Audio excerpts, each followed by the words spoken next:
All right. So, first of all, hi everyone. This is Muhammad Hamid Khan, and I've been doing SEO since 2015. And I've been recently I've got course and helping clients with topical authority, and I've also started my YouTube channel. And today, I have very uh, can say a very interesting and intelligent guest sitting in front of me. I wouldn't go that far. Yeah, definitely. And today we're going to discuss. First of all, let me clear the topic. It's not. We're going to not cover a specific in depth into very concept like semantics, topical authority, but it will be like more top level understanding of how this person is managing everything stuff and being in the industry. And let me reveal his name. His name is Karl Hudson. So first of all, thank you, brother, for joining me. And it's it's quite interesting chatting on with you on some interesting topic. And I've been following you like I've been following Carl for a like long time and watching his podcast. And it's a very influential guy when it comes to business and running multi-type business models like affiliate, drop shipping, if I'm not wrong, and some more local business. So definitely we're gonna go deep into bunch of stuff. So I hope it will be like very good conversation. So before starting, I would like to hand over to Carl, and I would like to ask to introduce himself, his overall experience, and how he started, from where he started, and his main strengths and everything. Carl, up to you. All right. Thanks for the intro. So my background's a quite humble beginning. So my parents were, they were self-employed. Originally, my father was in the Air Force, and my mother she owned a hair salon. And then my father came out there for this was many, many years ago. Came out the Air Force and started doing many different things. He's had his hands in many different pies, and then it ended up his main interest was like life coaching, NLP, hypnotherapy, that sort of stuff. So at that time, I was quite young and I quite enjoyed gaming. So I used to play, Counter-Strike 1.6, Source, Global Offensive, World of Warcraft ended up becoming quite a big hobby and pastime of mine. And basically my dad said, oh, well, you're quite good with, as everyone who's older assumes, if you're on the computer, you must be quite good at computers. That was like what my dad used to say. You're quite good at computers. Can you sort a website out? So at that time, I hadn't really had much experience with that. Went into that area, sort of started learning a little bit on different forums about SEO, things like this. And then it kind of snowballed from there. Fast forward about 18, 19-year-old, I got into like the dating sort of pickup artistry sort of niche. And that became, very lucrative for us. And fast forward again, we then ended up getting involved, or I got involved in a like white label casino. So as a casino operator. So we weren't the affiliates, we were the actual casino themselves, and we launched, I believe at the time of me exiting, around 46 online casinos, and that business did very, very well. And now I own a link building agency. I own a backlink disavow. So Searcher is the link building agency, Backlink Doctor is the disavow agency, where we focus more on like manual actions and penalties and removing those.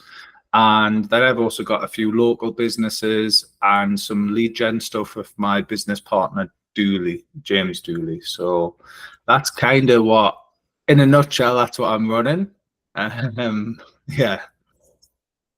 Amazing. So how you manage all this together? Do you have like a team? As we mentioned, you've been partnered with James Dooley. So, Yeah. How do you manage all this together, and what are your like top priorities or something like that? So I try to, like, at the start of each week, make a bit of a priority list where, it's like a Q1, Q2, Q3, Q4. And obviously the lower down the list is, it's kind of like So Q1 is it needs fixed now. Q2 is, you know, it could do with my attention this week. Q3 is probably, if I have spare time, visit it. And Q4 is kind of like, it's probably not that important, but get it done at some point. So that's kind of how I prioritize the list. And then obviously you're going to have like firefighting, what I like to call, where, you know, things just crop up and you have to deal with it. So obviously there's a lot of that does happen with being involved in many businesses. There's a lot of that happens, which obviously that like distracts your time a little bit, but just trying to keep on top of it. Usually I've always got like a notepad and pen next to us, which I kind of map out what I'm doing on that day as part of the sort of Q1s. And then just not being too hard on yourself if you didn't manage to achieve it. I do try to obviously outsource, so like day-to-day tasks, you know, although I do enjoy doing the SEO element, and that has been obviously bread and butter for a very, very, very long time. I actually try to just focus more on top level and create the SOPs for my team to actually be able to do the SEO element. And then I'm just kind of box ticking like, yes, that's done, that's done. And that allows me to obviously, I think the Filipino team that I tend to use a lot of Filipinos, and I've used them for many, many years. My right-hand man, Mav, he's excellent. And we tend to work together on a day-by-day basis. And we have now, I believe, 5 in that office that work with us. That's primarily just around like all of the different, so they might dive into a little bit on Search.ru, they might dive into other elements, just focusing more on SEO elements. Then Search.ru has its own team, I think, of about 15, and then we've got around 10 different sort of testers who are like testing different ideas in sort of website algorithm tweaks, and then testing different various SEO ideas that might work. And that's kind of it in terms of management. Beyond that, so managing the team's time and things, we have managers who do that bit. So I'm not the best at asking that, because I speak to the managers and they speak to them 9 times out of 10. But usually they use Trello, and it's very much just a task list on Trello where, you know, doing, done. And just they assign it to each sort of team member has their own task list to do, and they're just assigned tasks. That's kind of how that is managed.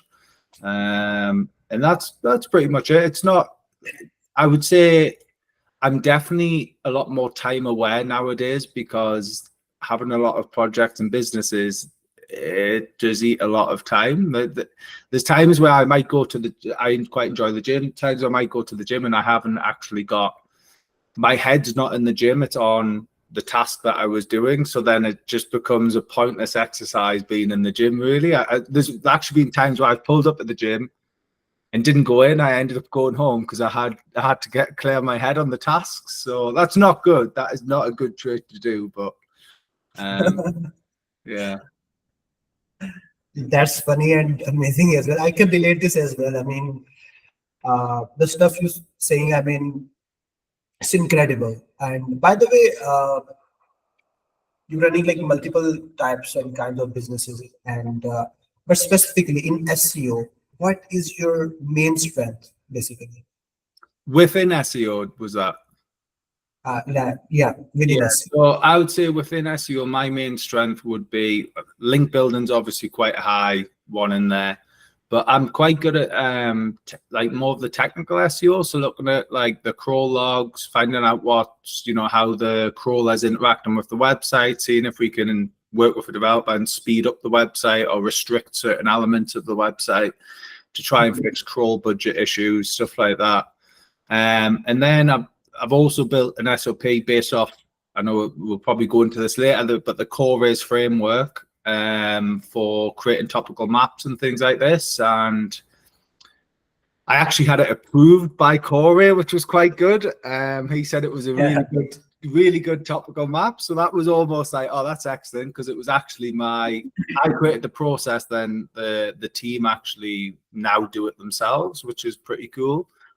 Don't get us wrong, it could probably be more refined, and I'm always looking for ways of obviously improving. I think that's the whole role of SEO and semantics anyway. There's always ways of improving and making things better.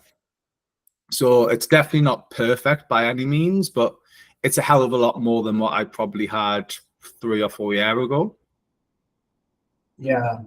What about yourself? My main strength basically is before, 2021 or after the Core course launched, my main strength was basically content marketing.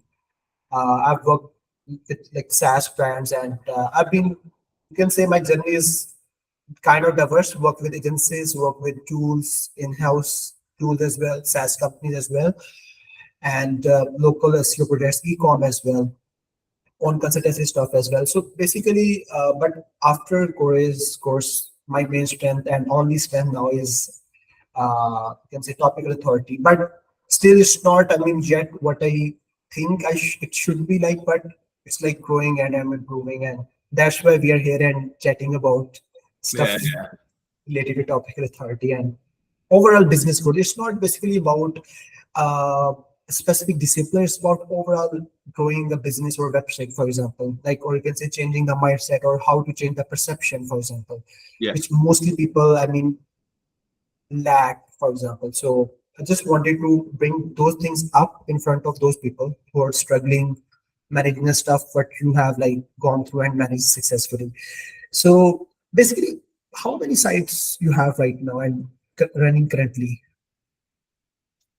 Well, that's a question. How many in total? What, including business partners' websites as well? We're probably at like, I would say 2,000, 2,500 websites, give or take. Obviously, a lot of our strategies come in on like more EMD style websites. So there's a lot of EMD domains that we have, and we're often renewing. But yeah, I would probably say around about 2,000, give or take, websites that we're working on or have set up and run and manage. They're not all necessarily being worked on at the same time, obviously, because there's too many websites. So we tend to prioritize and then make a few tweaks to one. We've maybe got it set up in a rank tracker or something and then monitor it that way. And then obviously when we come back to revisit the website, we go into the search console data and say, has it gained impressions? Can we do something to help it improve impression count? And then wait again. And that kind of becomes the cycle. So we just keep on revisiting every few months, maybe 4 to 6 weeks, revisit, make a tweak, wait a month or two, revisit, make a tweak, wait a month or two. And that's kind of how we kind of process them, because otherwise I think in terms of team size, we would need far too big a team. And in terms of link building, we would need far too many links to be building, for 2,000 websites. I'm just thinking and multiplying the stuff. Like for one website, there could be like minimum 5% required for a proper SEO, or you can say marketing. SEO is just a channel, by the way. Without some websites, you maybe go with paid ad first. For some website, you maybe go for any social strategy. Yeah. So it's the important perception. I think I would like to ask you as well. Like, do you think? First of all, do you think SEO is dead, or it's like still working? Number one. Number two, for every website, do you think every website should start with SEO, or how every website should be starting, and what would be the ideal go-to way? So there's a two-prong approach to this, I would say. So this is all in my opinion, right? So SEO is not dead. I've heard that so much. I've been in the industry since I was about 14-year-old or 14, 15-year-old, something like that. I've been in a very, very long time. I would say I got primarily involved in SEO. What age you now? 33. So you started at the age of 14? Yes, yeah. So amazing. This was like a godfather. This was me and Charles Floor. I don't know if you know Charles, but we go way, way, way, way back. Like Very, very far back. He's actually the reason that I got introduced to James Dooley and things. So I was very much sat behind the keyboard, just doing the work, didn't really want to go to masterminds or anything. And then I think it was about 11 or 12 years ago. It was a very long time ago. Charles got me to come to James's office, and we sort of met each other there. And then that's kind of when I started doing group events and going to masterminds a little bit more. But in terms of if SEO is dead, like obviously you hear that. I think I've heard that at least twice a year, every year since that age. So SEO is always changing, and obviously it's an algorithm, so that is expected. It's always going to be changing, improving, getting worse. Like we've all seen it. Like what's going on at the moment in the SERPs, yes, it's a mess, but it happens. You know, at the end of the day, it's only engineers trying to make things better, I guess, and you know sometimes they get it wrong, unfortunately. So do I think it's dead? No. Now within local websites, SEO tends to be, because we do like an exact match domain strategy, SEO tends to be the forefront of the strategy that we go with, because we know we can rank very, very quickly with those types of domains. However, when it becomes, say, you're wanting to build like an affiliate site or something like that, we often go down, you know, social media, Twitter ads, Facebook ads, setting up like almost a branded approach. We might even try, depending on the niche, if you're capable of doing it, paid ads approach as well, to see if you can very quickly work out. The one thing I'm very pro paid ads, and I have a lot of AdWords accounts where we run pretty decent numbers through, and the main reason for that is you can very quickly figure out what keywords work. So the main issue, and I find with SEOs, is they're all about ranking the website and the pages, but the problem is they're not thinking about the ROI of that. So they might spend 3 months ranking a page #1 for a certain keyword, but then the issue then is they rank #1, and guess what? They make no money. So they've just wasted 3 months. Yes, you know, they're #1. Congratulations, but they've made no money from it. So paid ads is a very good tool to speed up that process. And what I do, and I capitalize on a lot, is I always create a new ad account with a new website, and you often get that. I think at the moment it might be £400 or dollars free credit if you spend £400 or $400. It might be more in the US. Obviously, I only see from the UK perspective, and it's £400. But that then gives you, you know, if you spend £400, you're going to get £800 worth of data, which is quite a bit of data in certain niches, especially if it's a little local website. You can probably quite quickly work out what keywords, with just that data, with that spend, what keywords have good potential of working. And you'll also see within the ad account for impressions. So obviously impressions is a huge thing when it comes to semantics in Search Console and getting rankings. So you can very quickly see what keywords are going to be the main impression gain keywords within the ad account. And that'll also, because it's mad. So you go in Ahrefs, and like, for instance, one of the businesses I'm in, you'll go in Ahrefs and let's say it gets 40 searches a month average. Yet I go in AdWords and it's getting 12,000 impressions a month. Now, that's quite a huge disparity, right? And obviously, this one's like a seasonal business, so maybe it's because the season's so high at the moment. But it's one of those where, you know, the paid ads is going to just give you the data, and you're not relying on third-party tools. I'm very much try to negate as much. Obviously, third-party tools, I'm all for them. We use them in the agency and all of that. But if you can get access to Search Console, if you can actually get server logs, you know, if you can get that sort of raw data behind it, that is almost like the golden nugget in my eyes. What about you, Dal? Do you think SEO is dead? I think SEO will never be dead unless or until there are search engines alive. because if one search engine gone, for example, Google will be gone in future, there will be bunch of other search engines. It's like more like a platform or algorithm based on SEO now. Not, I mean, you can say the process is changing. Basically, the discipline is will be constant. Yeah. However, the approach and mindset, which is obviously shifted towards semantics, and people who were saying that, okay, you don't need to build a topical map or content network, you just build a couple of pages and just build a lot of things. You can rank. Yes, you can rank, but definitely you need to say the effort versus benefit. I mean, the effort or the cost versus benefit. Yeah. So topical authorities, I mean, worth it. I mean, so far I've heard, like, you can say, tested in that case, for example, after, because just like building maps and networks, so I believe that it will definitely will pay off. Basically, once the Google next update is coming, I'm waiting for a couple of my sites to outrank. Yeah, this is how I think, and it's quite worthy, by the way. Yeah. Okay, okay. Like, uh, regarding, I mean, one important thing, I mean, just your last answer is circulating in my mind, and another thing I would love to basically, can say, explain or interpret. It's like if you like have an old website, the search console data does help.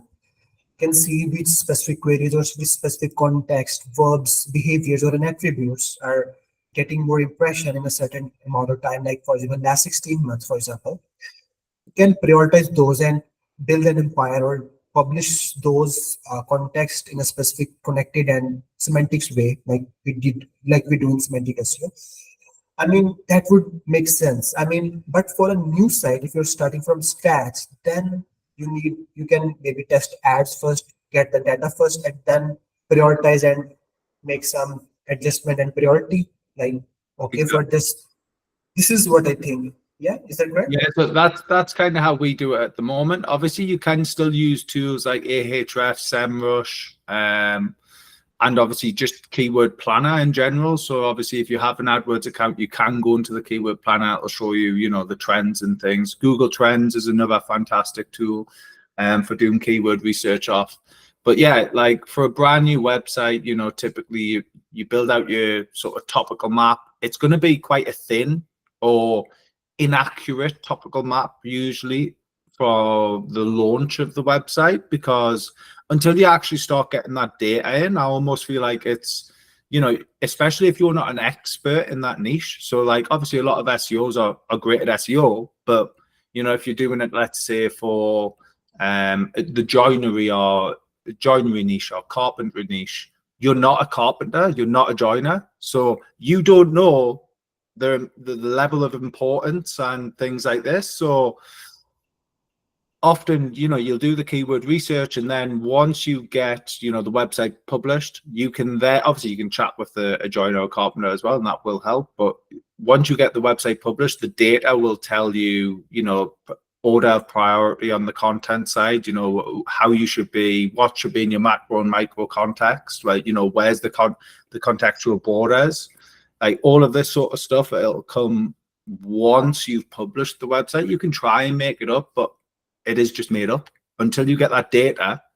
You'll probably, and that's where it becomes a, you know, you're probably constantly re-optimizing pages. You know, new keywords come in, you're adding them to sections on the page, or creating new pages and then linking them in that way. And that's where it becomes like a consistent flow of new stuff for the website. And you know, people should be progressively optimizing the website. They shouldn't just be SEO's done. It should be, you know, SEO is now finished stage one, onto stage two, which is actually continually revisiting, improving, trying to make it better for the customers or the visitors to the website. Yeah, definitely that would make sense, and I would definitely agree with you on this. I have a very interesting question in mind, and I would definitely want you to explain it in a very detailed format as you could. So let's suppose, I mean, you've been like running 2,000 of websites, and you've been like sold many sites, if I'm not wrong, and you got that experience basically and you know that this domain, this website, this industry, you crack the system, right? You know that this will work. Probably you have the more better chance to rank because you know already the experience you got. For a new website, for example, can you like tell me, do you know, or based on experience, any strategy that definitely works, or for example, that works in the most of the cases to rank a website, or in simple words, to grow a business? What is the strategy, step by step, a website needs to follow in order to grow its, for example, search in the search channel and overall the revenue, for example? Yeah, so let's say, for instance, an example here, aircon business I started 2 years ago. The strategy so far with that was very much, we made the website, we made sure it was all about lead generation and getting the leads in. So it's super important, that element. So obviously whenever it goes down to mobile or whatever, the lead forms are very, very prominent on the page. And that's like number one key. That is what we want the customer to do in terms of the source context. They want aircon, and you know, they are looking to get an air conditioning unit installed. So we need to capture that lead, and we need the information from that lead to be enough for the engineer to do a quote or to go out and visit. So that was like priority one, build the website like that. Priority two then was, we with most of our local sites, we always go like, with this one, it's a little bit different because it's only the northeast of England. So we went specifically for the towns around the northeast that are serviceable. And then we build content specific around those towns towards air conditioner engineers, whether or not there could even be different pricing structures, but we try to harmonize that across the board.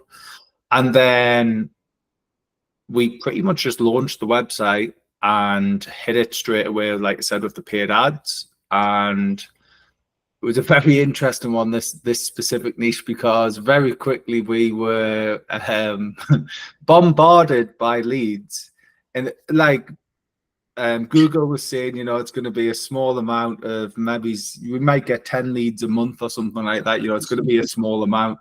I think day one on the Google ads, it was something like 35 leads we had. And obviously we had not, but at this point, we had not built the systems to handle that volume of leads. So we had to very quickly, obviously, we had the engineer saying, turn them off. And I was saying, turn them up, we'll get more. Because obviously it's kind of like trial by fire. So obviously we then start refining the processes and getting better and better. But obviously off the back of that, the interesting part with that industry is it isn't, so like, I know Corey a lot of the time mentions you're aiming for 10,000 impressions, but actually in that industry, it seems like search impressions, you're going to struggle to get 10,000 search impressions a day, just because there isn't the search volume there, right? So with it being such a local website, we kind of just aim for doing the best we can, and it seems to have worked. I think, you know, from indexation, for the main money term in that like local town, I think from indexing we went number 4, so we landed 4th from indexation. So it's kind of like one of them. Once you know what you're doing and you've set up everything correctly, your internal linking's good. You like right now we're number 1. I think we've been number 1 for pretty much within a week or 2 after launching. So it's one of them. The one thing I would say with local businesses, and this is also vital, is, you know, make sure you've got that address on there, make sure you try and get citations, and then also at the same time get a GMB set up, because GMBs are, they're almost like their own search traffic in themselves, if that makes sense. You know, you can not rank page 1 but have a GMB listing which is in the top 3, and actually you'll still make income and money. So it's vital to diversify yourself in that sense as well, to get a GMB set up and, you know, make sure you tick the boxes to have that approved. Yeah, I That's see. kind of what I would do from a step back. And then once you've got the paid ads revenue coming in, hopefully you can make sure that it's, it's got a decent return on investment and covering obviously paid ads.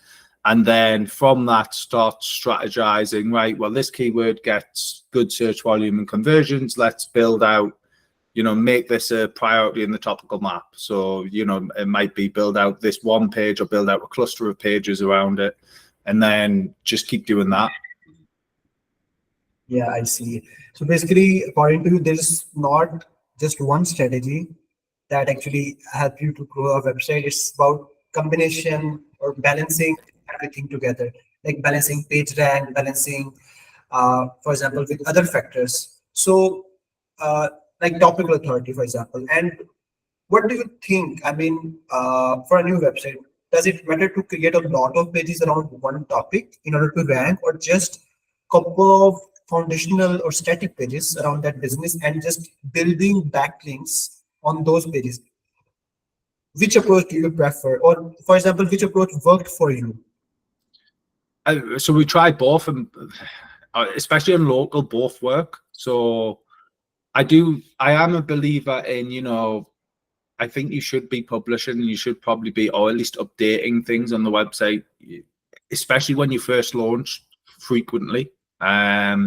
Obviously in time you can probably slow down, especially if you're already ranking quite high. You probably will start slowing down because you'll start getting busy with the actual work. So I'm quite a big fan of, at least publishing once to twice a week. Once to twice a fortnight, and that can be sporadic. But then going back into the posts and updating them using the Search Console data as vital, or even utilizing the paid ads data as vital. And yeah, just kind of going from that strategy in terms of, we tested, is it worth, the one main issue we found with, if you say did a national website across the UK, and let's say it's got, let's say you did all the cities or you did all the towns, and it's like 4,000, or it can go as high as 50,000 if you're doing cities, towns as well. But let's say you did about 4,000 pages, and then let's say you did a mass page website where it's kind of like a duplication of all of the content, but obviously just the localities changing. Now we tested this tons of times. Now in some niches it works very, very well, but the main issue we have, and time again we have, is when you hit publish on that website and it's a brand new domain, it probably doesn't have many links going to it. You've probably done a bit of an internal linking strategy on it, which is fine, but because it's such a new domain and it doesn't have those impressions and clicks, it really struggles with indexation.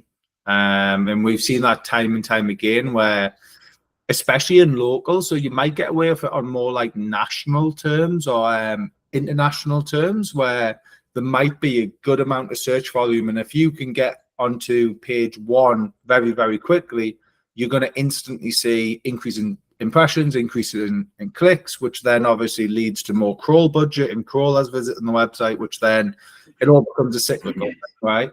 Whereas with local, where it might be quite a low search volume industry or keywords, and you don't really get those level of impressions and clicks, sometimes when you're publishing these big ass websites, they can really struggle out the box. So obviously with that strategy in mind, you would then be looking to do citations, maybe some press releases. You could potentially grab a domain from, say, ODYS, if you can find like a local-ish domain, and 301 redirect that in, which will help, and try and give you a bit more crawl budget. That's kind of the strategies we've tried. Obviously local is just very, very different to affiliate. Yeah, that would be my priority would be publish 10, 15, 20 pages, however many it is, like main towns. If you go local, do main towns, and don't over publish. You can always add to, so add to it rather than publish all in one go, and then you'll find that in time it like slowly increases crawl budget, everything starts to go up nice and slowly. Mhm. So basically, you do not do proper content marketing stuff like that, or publishing a lot of informational pages on local websites.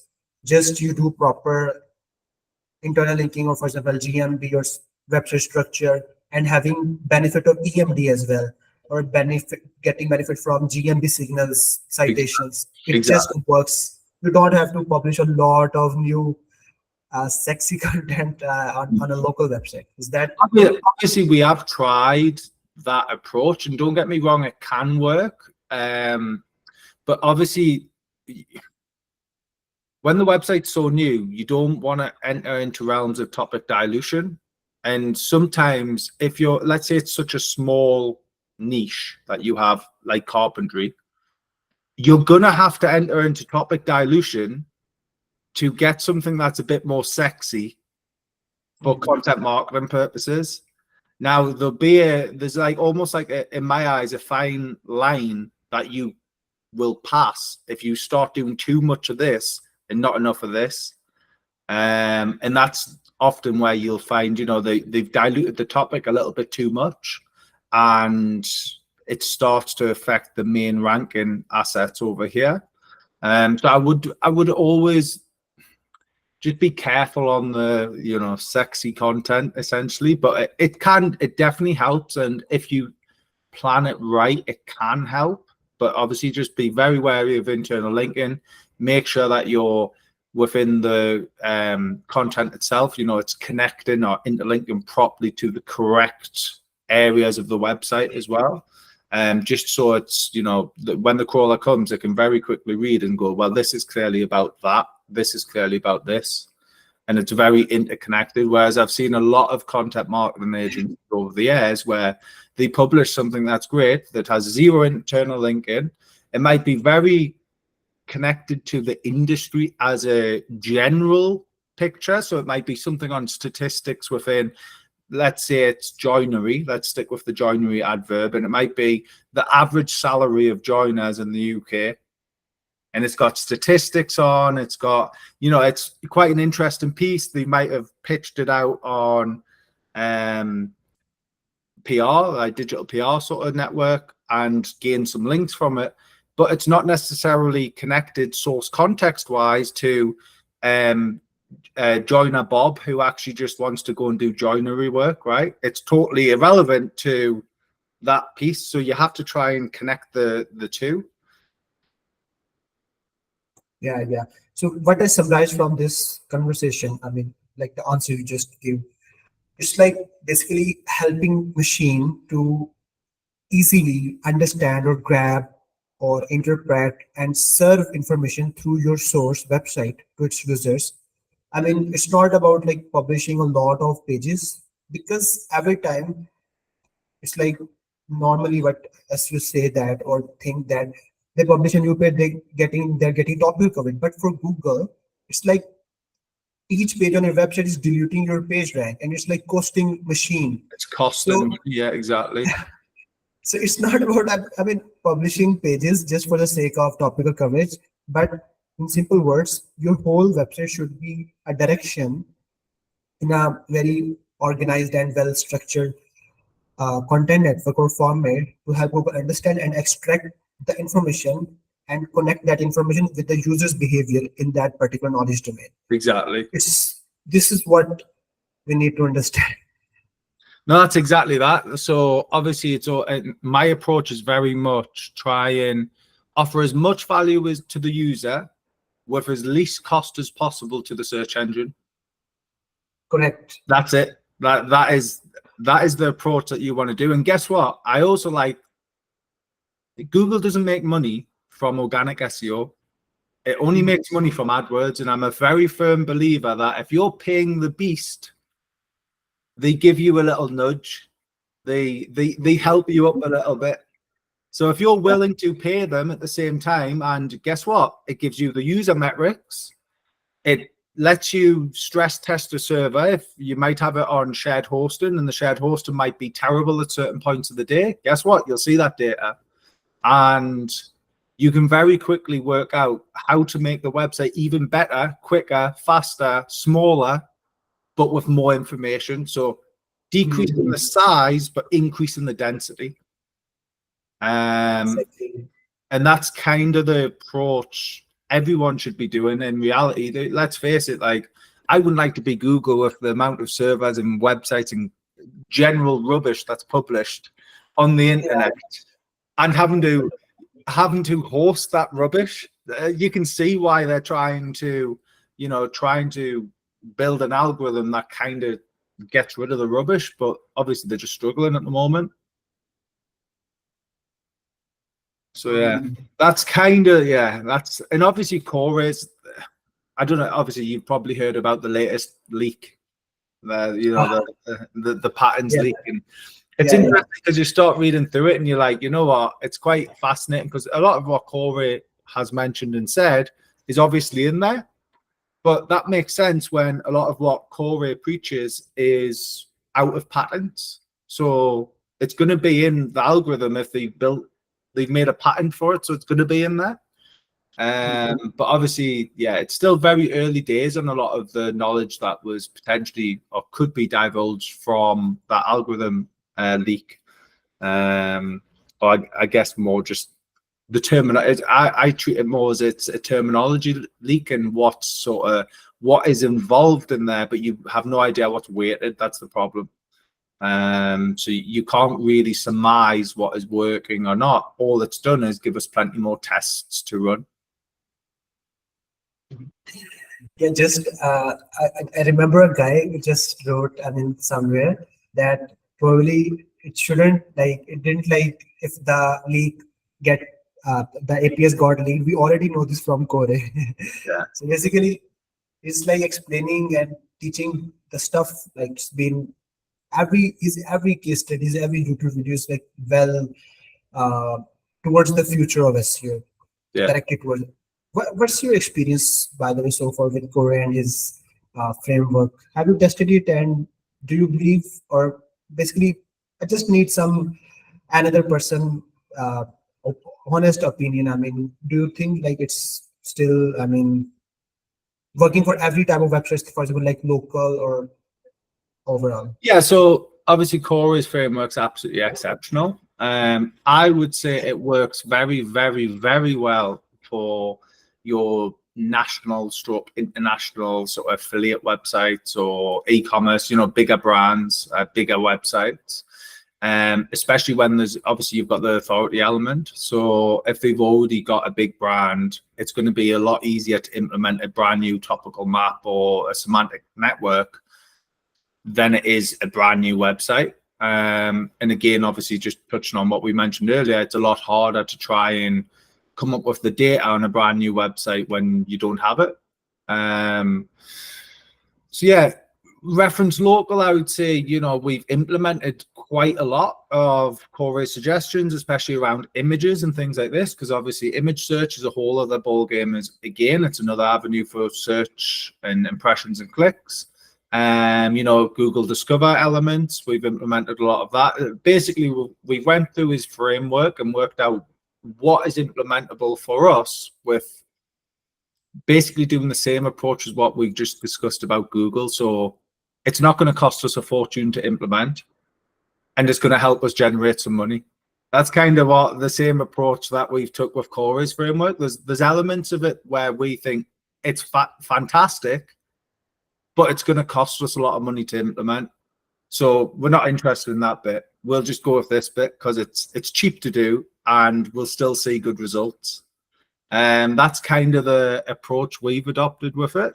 So, it's helped out on a lot of our general sort of content structures, content strategies when it comes to writing the content, all of that, the general structure of the page, the macro, micro context, the borderless contextual borders. Like, it's helped us devise a plan of how we tackle all of that potentially within a page. It has helped us also reduce the amount of pages that we would notoriously publish, because we were very, at one point, this keyword, this page, this keyword, this page, whereas now it's very much, we might have 500 keywords on the one page, and it might be a longer form piece of content. And that's kind of how we've done it. And then obviously images, image optimization, titles, etc., and naming conventions of images, etc., and making sure they're on the right parts of the pages as well. So that's kind of what we took and implemented from the course. But obviously the course it's fantastic. The hardest part is it's like a whole other language. If you're not used to patterns, it is tough. Like, there was many times where I'm sat here, started in very good intentions to sit and go through the course. I get about 3 or 4 videos in and I'm like, right, that's enough. I need a rest. You know what I mean? Like, and it's kind of that, just keep coming back and keep doing it. And then eventually, I think the more you talk to people as well, and we are very big on this within our UK community, the more you network, it's going to help improve your knowledge in general. And you might be saying something that's slightly wrong at the moment, but guess what? You network and you go, oh, maybe I'm a little bit wrong here, and you kind of have a bit of an open opinion about it, and be willing to change your opinion, because at the end of the day, it's a ever growing algorithm, and it will change, and it has changed over many, many years. So you should also change. You shouldn't be doing the same thing. And that's kind of, yeah. So we use some of the course, but we don't use a huge amount of it. It's helped us improve some of our SOPs. It's helped us improve some of the overall structure and like topical maps and creation of topical maps. But we probably don't go in as much detail as he does. And that's where we're at. What about yourself? What's your experience? Exactly. I have to say something, by the way. I'll come to this part later, like where core framework work, and it basically change its shapes according to website type, and for example, the knowledge domain, or for example, the even local or international brand if you're running for example. Before that, I mean, first of all, you said very correct. It's like complete new, let's say, a realm or language. We have to understand the language first, the terminologies. And it happened with me, like when I started learning, it's like I gone crazy. I left everything, by the way, and I just like sitting around, and I just like started this course. After 1 or 2 video, I got stuck, and I thought, okay, it's not like my cup of tea. First, I have to read bunch of stuff first, like linguistics, like NLP, some patterns as well, some information retrieval stuff. Even though I haven't read them all, but I need to, I would need to get those basics first before actually getting the course. So it's like not a like normal or easy journey. And by the way, learning is another thing, but implementing is very, very tough. And it's like 90% things change when you start to implement. So, and like regarding you say, like for local SEO sites, I guess they could implement this framework. Like they don't need to create a whole 1,000 or 500 list of concepts. For example, if a website is like about, for example, roof installation, then they don't need to cover each and every attribute of roof, for example, or roof installation, for example. They can maybe choose the central entity with a combination of the location they're offering, like roof installation in X, the city or region or country even, for example. And they don't need to build the whole map. They can just publish a chunk first with the location attribute coming in the topics, right? Yeah. So I guess the methodology, the approach will remain same. However, the depth, you need to adjust that according to your preference or your budget or your objective. Because for some people, the objective is like getting more traffic, historical data, test out, okay, to beat the competition, to go for more competitive topics, for example. But for some sites like local, they don't need to. Obviously, they don't. Most of the site owners don't have the budget. If I explain them, okay, a client coming to me, I say, okay, this is the whole scenario. This is X. This is Y. They don't know. Okay, they say, what is the benefit? I say benefit. Then okay, then they say, what is the cost? They say, okay, we don't need this whole. Exactly.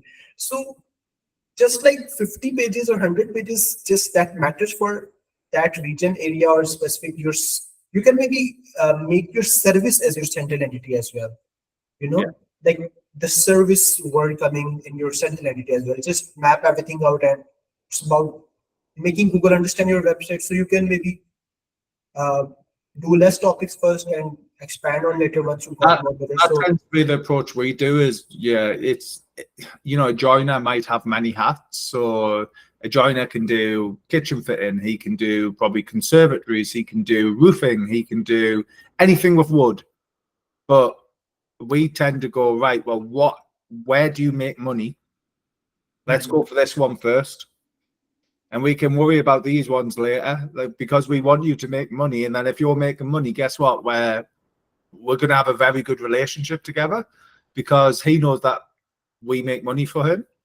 And that's kind of the approach we adopt as well. So it's, like focus on the main service that makes them the most money and hopefully rank very, very quickly.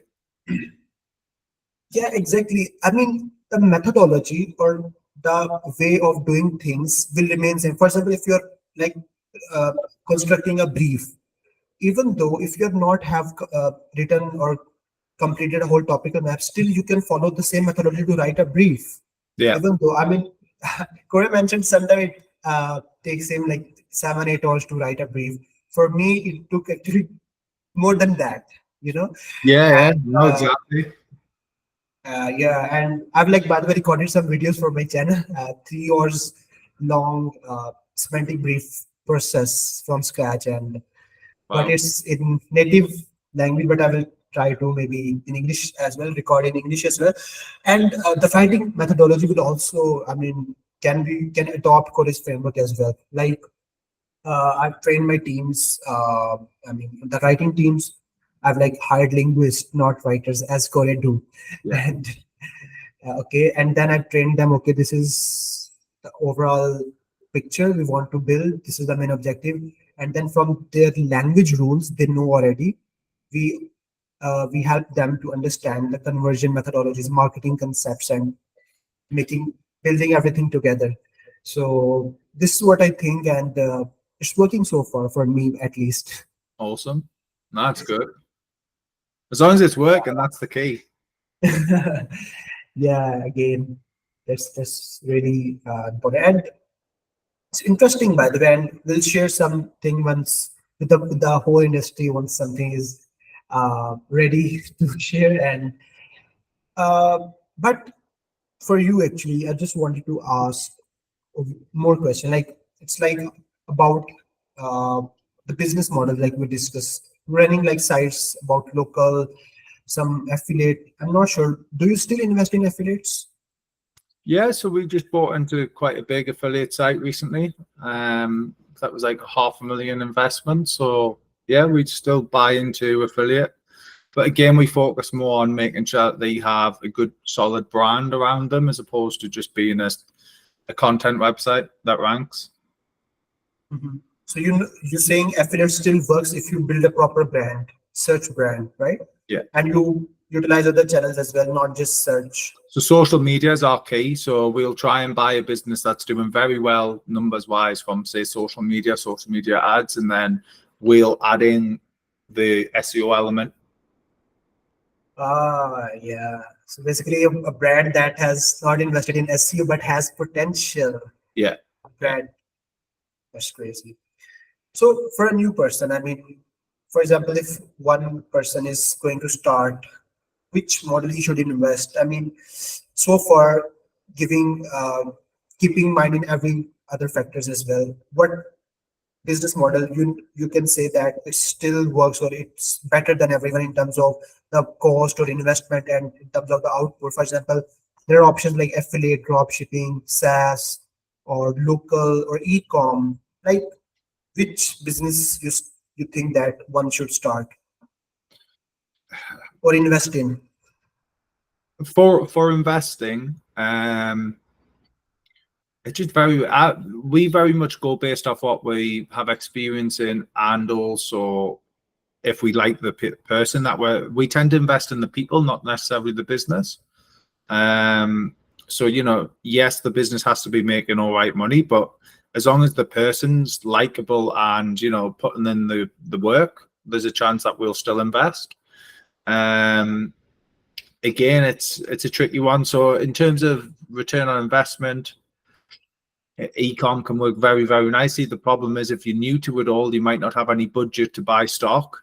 And then if you're having to drop ship, your margins are usually a little bit lower. So I would maybe go drop shipping first if you plan on going into the e-commerce route, because at least that way there isn't the cost of holding stock. And then in time work on, hopefully earning the money and, getting your own stock, which will help increase margins.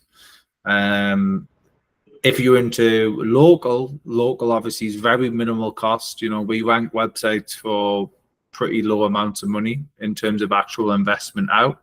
The harder part of local is you have to be able and willing to speak to people and build those relationships with the business owners. Now, SEOs notoriously are introverted and generally don't want to do that.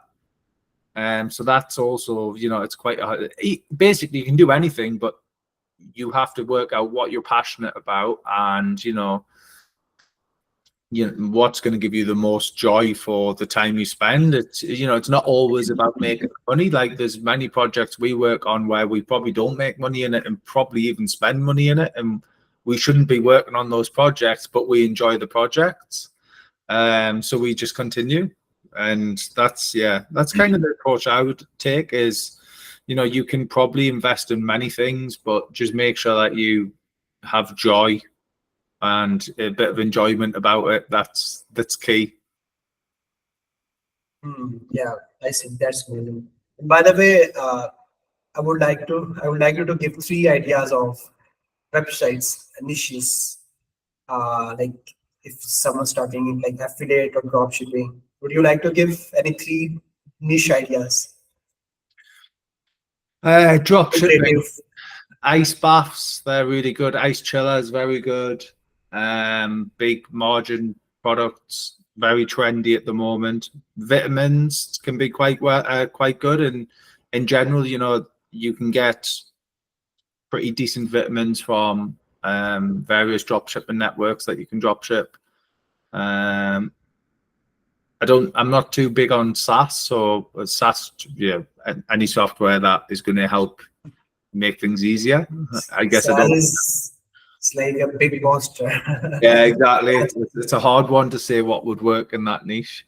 But if I was doing dropshipping, that's probably the route I would go, just because again, it's a hobby as well. I enjoy looking after myself, so I take quite a few vitamins and minerals, and I do cold plunging. So ice baths are quite a cool little thing for us. Amazing. That's good. So, just like it's like I think a good conversation. I wanted to summarize this conversation, but before that, I have a very very good question, by the way, regarding AI, and just wanted to ask, do you utilize AI in your workflow or systems to improve the outcomes, for example? If yes, then how do you effectively utilize AI in content systems or anywhere you could name? So that's it. Yeah, so we use for any data entry stuff, and we need to summarize the data we're looking at. We use AI pretty much notoriously in that. With content elements, we use it for working out what connections they are with the content, potentially any triples, RDF triples that might be connected with the content and the various different attributes, and that will very quickly define a list, which helps us organize a content flow when it comes to the content map. Other than that, we use it in just a few different processes, but we're not using it, I would say, in all of our processes. We do a lot of content with AI, and we use, obviously I've invested in a tool, disclaimer, auto blogging. So we use auto blogging and work with we call him Vabath, but I know he's not called Vabath. I can never remember his actual name, but in the UK it spells Vabath, so we just go with that. So we work with him pretty much on a daily basis to improve that tool, and obviously we use the content that tool produces. But yeah, other than that, we don't. I'll probably use it more in the future, but we don't use it a huge amount in our systems because our systems are already pretty cool. So yeah. What about yourself? I think still not like that much relying or using AI. Yeah. Like for example, for facts or declaration, like sometimes if in a content we need to give a definition, or for format improvement, or for sentence structure improvement, we basically have trained chat GPT, for example, the paid one, to refine or structure or improve it according to semantics, language, or other, for example, methodologies. Based on that rules, it refines us. But for doing adding original experience, first-hand experience, or something like that, uh, we definitely do everything from scratch and manually. But once everything is on the line written, we double check and refine that Yeah. whole document based on the AI, and have like bunch of checks. Like some checks are done manually, like conversion checks. Some checks like the rules, like for each format, like for definition format, for answering an FAQ, or for like writing a list item, or for mentioning a table in the content. We have like rule for everything, right? Yeah. So to double check that, especially we go for tool, right? Just to save our time, and it's working pretty cool. And I hope will maybe just for writing content like auto blogging AI, I'll maybe use tool like that. Do you think auto blogging or AI is like working according to Chorus framework, or it's like still improving? It works pretty well, but we were directly involved with developing it to work on Core's framework, so it works pretty well. Obviously, if you control the headlines, so you can actually tell it what headlines to put in, and then it will write the content based off your content brief, essentially. So that works really well. And yeah, I would definitely, if you haven't tried it, give it a go. It's cheap, so Yeah, this is the main thing. it's very, very cheap. So it's not like the other tools which cost a fortune. Obviously, it's not. It's more expensive than it would be to run ChatGPT, but at the end of the day, you're paying for the all of the prompts and everything, all of the knowledge put in behind the tool, right? So, but it's still very. I think you can get articles for less than $1 or around about $1. So it's very, very cheap. On a daily basis, how many articles you publish, by the way, on your all websites? Wouldn't be able to say. I have no idea. A lot. And how do you make sure the check on everything? You have a like systems in place, Yes, process we use driven editors. systems, or people driven? Yeah, so we use editors who have like a process to follow, and they have to check each piece. Once they approve it, then it can be published. So you have SMEs as well for fact checking. You have semantics check as well. You have other business point of view conversion checks as well. Or So it just depends on the piece of the article that it is. Obviously, we have an actual human read the content, and they will very quickly say whether or not it's encouraged them to convert or buy something, or if it's missing certain elements, they'll put that onto the writer. Obviously, it's then checked through Grammarly for any grammar mistakes, or the main common thing that we find. Obviously, there's common footprints on phrases that are used within AI, which we try to remove. So we have a big list of common words that are to be taken out. And then also the main issue is it very often gets words, especially in English, where it will use US English and it should be UK English, or it will use UK English and it should be US English. So it's very much, making sure that doesn't happen as well. all right. Okay, so where do you see SEO as a career and both as a discipline, or you can say as a marketing channel in the future or in the coming years? Where someone who's working in SEO or starting SEO needs to shift his focus on which specific discipline, or simply what type of advice? It could be anything related to just what do you think? Like any advice for a newbie who's like doing SEO? I would definitely focus on prompts and utilizing AI, because although SEO is where it is today, in 10 years' time, it could be very much Google is no longer an algorithm and is actually an AI system that's utilized, and you have to learn how to speak to the system. So, maybe focus time on AI, working out how to use prompts, how to, redefine your prompts and get answers that you need for the purposes of SEO. Because even myself included now, if I'm editing a HT access file or something, or restricting something, I very quickly just put it into ChatGPT rather than me having to come up to with the regular expression myself. I'm telling ChatGPT, write me a regular expression script that would work on this server, Apache, whatever, within a HT access file, and it just spits it out. And then that's what I use.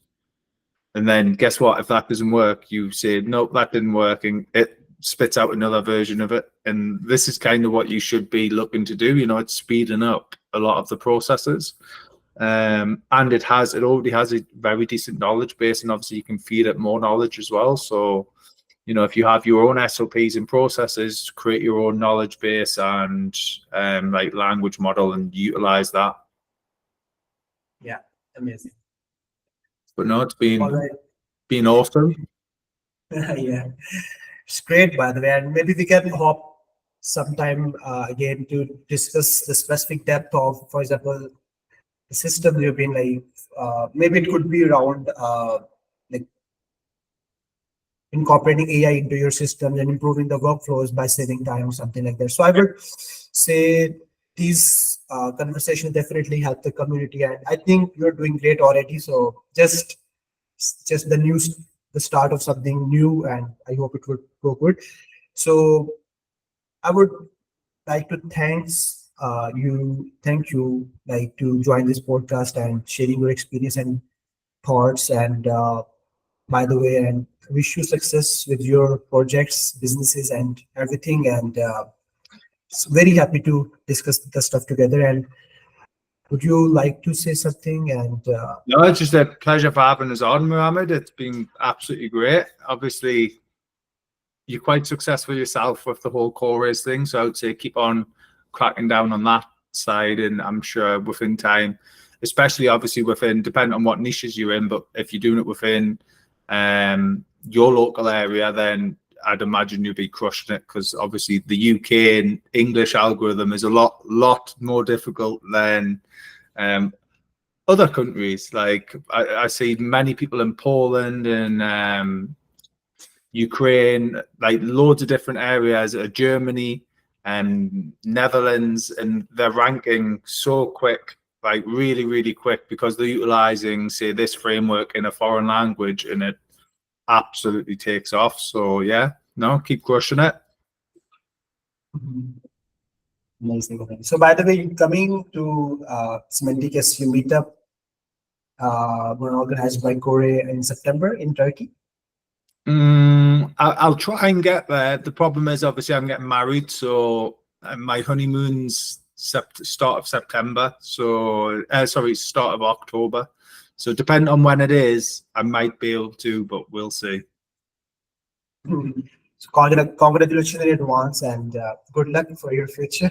Excellent. Cheers, Mohammed.